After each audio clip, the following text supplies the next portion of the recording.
दोस्तों, आज फिर से मैं आ गया हूँ अपने यूट्यूब चैनल पर और जहाँ पर हम जो है परमिट सिस्टम के बारे में बात कर रहे थे। आगे और बात करेंगे कि आगे कौन सी परमिट होती है और क्या करते हैं। तो हमने कल हॉट वर्क परमिट देखी थी, आज हम हाई वर्क परमिट देखेंगे। देखिए, हाई वर्क परमिट हम क्यों लेते हैं, सबसे पहले तो हमें ये जानना जरूरी है। तो जब भी हम एक अपना जो ग्राउंड फ्लोर है उससे 1.8 मीटर ये स्टैंडर्ड है, 1.8 मीटर के ऊपर या नीचे, कभी भी ग्राउंड फ्लोर के 1.8 मीटर के ऊपर या फिर उसके नीचे अनस्टेबल जब प्लेटफॉर्म है तो हम हाई वर्क परमिट लेते हैं। कई लोगों का बहुत सारा कन्फ्यूजन रहता है कि कितना मीटर ऊपर लेना है, कितना नीचे लेना है। तो मैं सारे लोगों के कन्फ्यूजन दूर कर दूँ। स्टैंडर्ड जो भी इंडस्ट्रीज का जो पैमाना है 1.8 मीटर है, बस 1 मीटर 2 मीटर 2.5 मीटर 10 फीट ये सब कुछ भी नहीं बोलना है।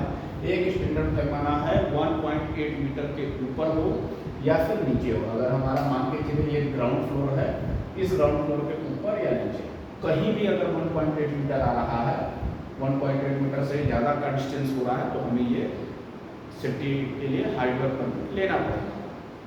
अब 1.8 मीटर के ऊपर कई लोग आ जाते हैं, बोलते हैं कि सर जो है हमारा छत 1.8 मीटर के ऊपर है तो क्या उस पर काम करने के लिए हाई वर्क परमिट चाहिए? नहीं चाहिए।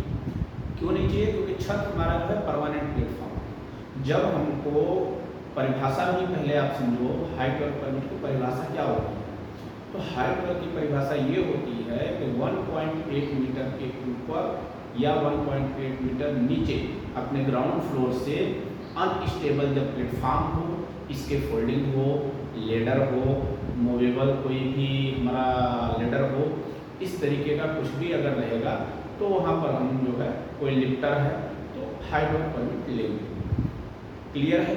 इसमें कोई डाउट नहीं होना है। किसी को भी कोई डाउट हो तो मैसेज करना, कमेंट करना। फिर से एक बार मैं परिभाषा बता दूँ, 1.8 मीटर के ऊपर या 1.8 मीटर के नीचे बेस हमारा ग्राउंड फ्लोर रहेगा। ग्राउंड फ्लोर के 1.8 मीटर ऊपर 1.8 मीटर के नीचे जब भी हमें काम करना है तो हाई वर्क परमिट लेनी है। अब वहाँ पे प्लेटफॉर्म जो है अनस्टेबल प्लेटफॉर्म होना चाहिए, कोई परमानेंट प्लेटफॉर्म नहीं होना चाहिए। कई लोगों का ये भी डाउट रहता है कि सर अब जो है छत तो नहीं है हमारे यहाँ, लेकिन एक परमानेंट प्लेटफॉर्म है, जैसे वेल्डेड किया हुआ प्लेटफॉर्म है, अब उसके ऊपर काम करने के लिए चाहिए नहीं चाहिए? नहीं चाहिए। अगर परमानेंट आपका प्लेटफॉर्म है, जैसे पावर प्लांट्स वगैरह में 50-100 मीटर तक के काम होते हैं तो वहाँ पर जो है कि परमानेंट प्लेटफॉर्म होते हैं। कई जगह वाल खोलने के लिए प्लेटफॉर्म होते हैं, हर 10 मीटर पर प्लेटफॉर्म होता है। तो जहाँ पर परमानेंट प्लेटफॉर्म है वहाँ पे ज़रूरत नहीं है। तो हम क्लियर समझेंगे हाई वर्क परमिट कहाँ एलिजिबल है, क्यों चाहिए। तो सीधा सा कॉन्सेप्ट है, 1.8 मीटर के ऊपर या 1.8 मीटर के नीचे बेस हमारा ग्राउंड फ्लोर रहेगा, जहाँ भी जरूरत होगी वहाँ ये परमिट लेंगे। अब ये परमिट लेने के लिए क्या क्या हजार्ड्स हैं और क्या क्या आपको प्रिकॉशंस लेने हैं ये मैं आपको बताऊंगा। एंड में मैं आपको जो है सारे परमिट्स जब हो जाएंगे तो एक एक परमिट के सैंपल भी बताऊंगा कि कैसे परमिट को भरा जाता है, वो भी आपको मैं सिखाऊंगा। अभी के लिए मैं आपको हजार्ड बताता हूँ। तो जब भी हम हाई वर्क पे काम करेंगे तो सबसे बड़ा हजार्ड हमारा क्या है कि फॉल मैन पावर। जो भी वर्कमैन, सुपरवाइजर, इंजीनियर, जो भी टीम काम कर रही है उसके गिरने की संभावना है। संभावना कैसे गिर सकता है? दो रीजन है, या तो हमारा प्लेटफॉर्म कमजोर हो या तो बंदा काम करते हुए प्लेटफॉर्म के बाहर चला जाए। तो इन दो कंडीशन में वो गिर सकता है। तीसरा कंडीशन क्या हो सकता है?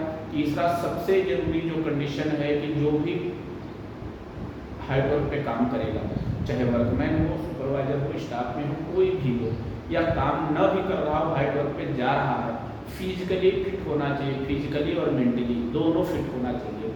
इसके लिए हाइट फोबिया टेस्ट होता है। बड़े इंडस्ट्रीज में, आजकल तो छोटे इंडस्ट्रीज में भी हाइट फोबिया का टेस्ट होता है। उसमें आपको जो है हाइट फोबिया टेस्ट में एक प्लेटफॉर्म से बंदे को इस पार से उस पार जाने के लिए बोला जाता है। तो अगर वो बिना डरे हुए इस पार से उस पार चला गया, दोनों साइड उसकी बीपी नापी जाती है तो उसको एक पास मिलता है कि अब आप जो है हाइट फोबिया टेस्ट में पास है, अब आप ऊपर काम कर सकते हैं।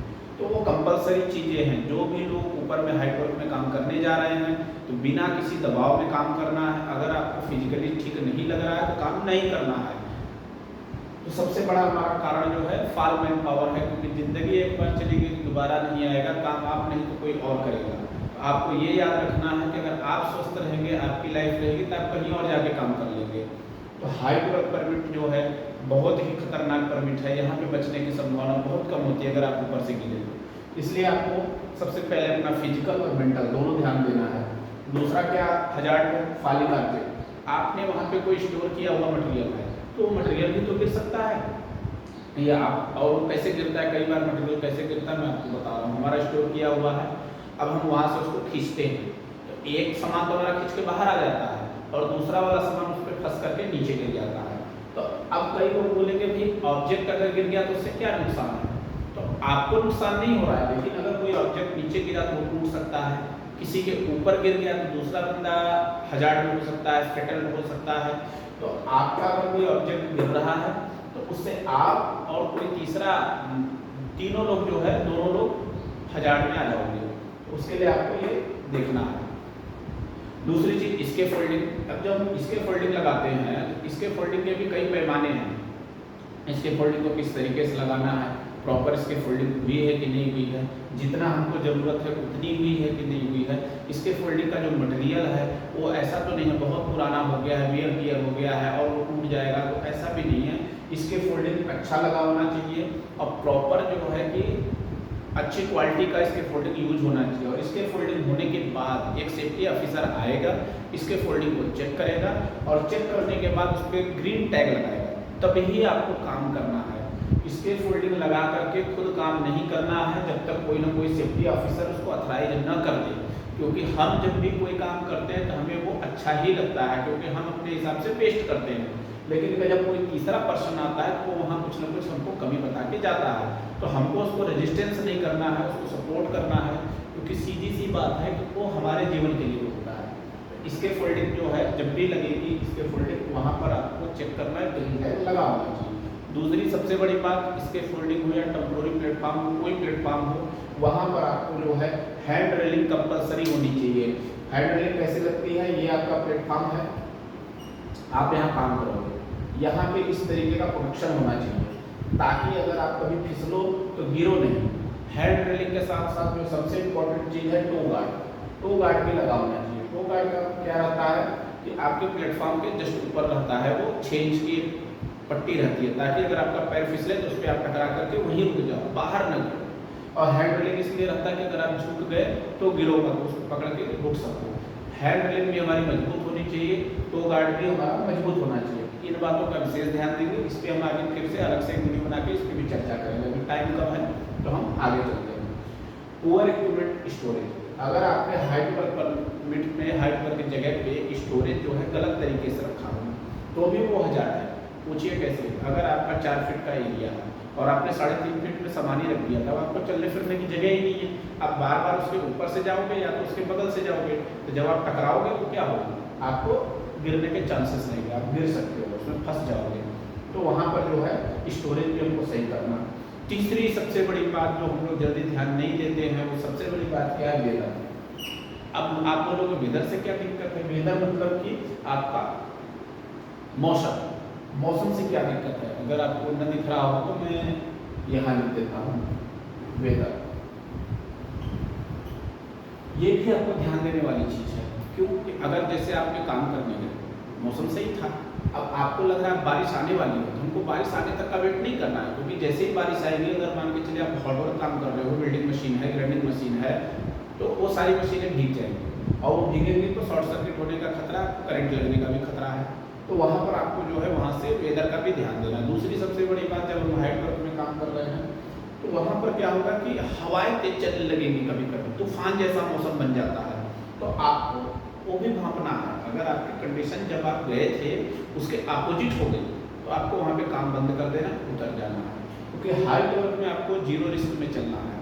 मैं आपको बताऊँ 3 परमिट कभी भी इंडस्ट्री में मैकेनिकल मेंटेनेंस वालों के लिए बता देता हूँ, हाइट वर्क, हॉट वर्क और कन्फाइंड स्पेस, कोई भी आपको समझौता नहीं करना है।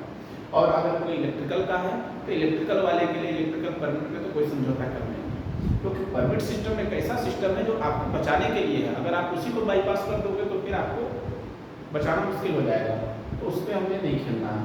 5 हमारे सबसे बड़े हजार्ड जो है, मेजर पॉइंट है, वो मैंने आपको बता दिए। मैन पावर का गिरना, मटेरियल का गिरना, इसके फोल्डिंग का टूटना, पुअर मटेरियल हैंडलिंग हो गया और वेदर, ये 5 हमारे हजार्ड हैं जो हाइट वर्क परमिट में हमें ध्यान देने की जरूरी है। अगर हम इसमें से कुछ भी बाईपास करते हैं तो हम अपने आप के लिए खतरा मोल लेते हैं। दूसरा एप्लीकेशन के बारे में आएंगे, तो हमको एप्लीकेशन में पीपीज सारी यूज करनी है। जैसे हमने हॉट वर्क में पीपीज बताई थी, वैसे मैं आपको हाइट वर्क में बताता हूँ। हाइट वर्क में आपको पीपीज क्या चाहिए, मैं थोड़ा सा फास्ट बोल रहा हूँ ताकि वीडियो बहुत लंबी ना हो, आप शॉर्टकट में समझ जाए। अगर आपको लगे तो आप स्लो मोशन में करके भी वीडियो देख सकते हैं। तो पीपीज जो है हाइट वर्क के लिए सबसे बड़ा जो पीपीज है हमारा ब्रह्मास्त्र जिसको बोलते हैं, वो है सेफ्टी हार्नेस। पहले सेफ्टी बेल्ट हुआ करता था, अब वो बदल करके सेफ्टी हार्नेस हो गया। तो आपको उसके बारे में मैं वीडियो बनाऊंगा कि इन दोनों में क्या डिफरेंस है। अभी के लिए मैं आपको बताता हूँ सेफ्टी हार्नेस हमारा कंपलसरी होना चाहिए और सेफ्टी हार्नेस भी जो है अच्छे क्वालिटी का होना चाहिए। मैं अभी किसी कंपनी का नाम नहीं लूँगा, फिर भी मैं आपको बता दूँ कि लोकल ब्रांड आपको यूज नहीं करने हैं।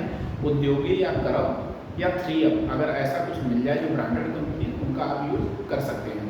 दूसरी सबसे बड़ी बात, जो सेफ्टी हार्नेस है हमारा, उस पर शॉक ऑब्जर्वर लगा होना चाहिए, कंपलसरी लगा होना चाहिए। रीजन क्या है, अगर हमारा शॉक ऑब्जर्वर लगा रहेगा तो जब भी हम फाल से गिरेंगे, जब भी गिरेंगे तो हमें क्या है कि शॉक धीरे धीरे लगेगा, टॉर्क जो है ज़्यादा नहीं लगेगा, तो हमारा जो कमर है वो टूटेगा नहीं। शॉक ऑब्जर्वर का काम यही है, वो धीरे धीरे खुलता है, तो आपको जो है उतनी ज़्यादा चोट नहीं लगने वाली है। चोट का मतलब झटका, इसमें तो आपको झटका ही लगता है जब आप गिरते हो ऊपर से नीचे, सेफ्टी बेल्ट लगा रहेगा, फंस जाओगे। दूसरी सबसे बड़ी बात, राइट इक्विपमेंट यूज करना। अब हम हाइट वर्क पे गए हैं तो जुगाड़ से कोई काम नहीं करना, जो जिस चीज़ की ज़रूरत है वही वाला यूज करना है, क्योंकि जुगाड़ का काम हाइट पे और रिस्की हो जाता है। 3 पॉइंट कॉन्टेक्ट, 3 पॉइंट कॉन्टेक्ट हमने टूल यहाँ पर लिया है। 3 पॉइंट कॉन्टेक्ट का मतलब होता है कि 3 चीज़ें आपकी हमेशा कॉन्टेक्ट में होनी चाहिए। कब, जब आप चढ़ते जा रहे हो लेडर पर। अब आप बोलोगे कि लेडर पर चढ़ना हाइट वर्क थोड़ी है। अगर आपकी सीढ़ी भी 1.8 मीटर के ऊपर है या फिर ऐसे जगह पर है जहाँ पर रिस्की जोन है, अब वहाँ पर अगर आपकी सीढ़ी जो है कि मान लीजिए 1 मीटर ही है लेकिन रिस्की है, प्लेटफॉर्म के ऊपर है, तो प्लेटफॉर्म आ गया, उसके ऊपर भी आपको सीढ़ी पे जाना है 1.8 मीटर, 2 मीटर, 3 मीटर, तो वहाँ पे 3 पॉइंट कॉन्टेक्ट होना चाहिए। 3 पॉइंट कॉन्टेक्ट का मतलब है कि 2 हाथ 1 पैर या 2 पैर 1 हाथ, ये 3 चीज़ आपकी हमेशा कॉन्टेक्ट में होनी चाहिए जब आप चढ़ रहे हो। तो दूसरी बात, जब भी हमारी सीढ़ी रहेगी तो सीढ़ी का जो एंगल है वो 45 डिग्री के आसपास होना चाहिए, 45 to 60 से ऊपर नहीं होना चाहिए, नहीं तो हमें चढ़ने में दिक्कत होगी, ये भी ध्यान देना। बी अवेयर वेदर, अभी हमने जो वेदर के बारे में बताया उसके बारे में हमको जानकारी होनी चाहिए। ऐसा नहीं है तो काम कर रहे हैं तो काम खत्म करने के लिए बारिश हो रही है फिर भी किए जा रहे हैं, हवा चल रही है फिर भी किए जा रहे हैं, तो वहाँ पर हमको रिस्क हो सकता है। जब वेदर हमारा गड़बड़ हो तो हमारी कंडीशन चेंज हो जाए, प्लेटफॉर्म गिर सकता है, शॉर्ट सर्किट हो सकता है, आदमी भी घबरा सकता है, तो ऐसे कंडीशन में हमको काम नहीं करना है, काम बंद कर देना। प्रोटेक्टेड फॉल ऑब्जेक्ट, आपका जो भी ऑब्जेक्ट है उसको आपको प्रोटेक्ट करके रखना है। तो ये हमारे मेजर हजार्ड्स हो गए। अब मैं आपको 1 से 2 पॉइंट्स और स्पेशल बताऊंगा जो अलग से है, तो आप ध्यान दीजिए। जब भी हाइट वर्क पे काम करेंगे तो हाइट वर्क का जो एरिया है, अगर हम यहाँ पे काम कर रहे हैं, यहाँ पे काम कर रहे हैं, तो इसके नीचे का एरिया पूरा जो है वेरिकेटेड होगा, पूरा एरिया वेरिकेटेड रहेगा डेंजर से।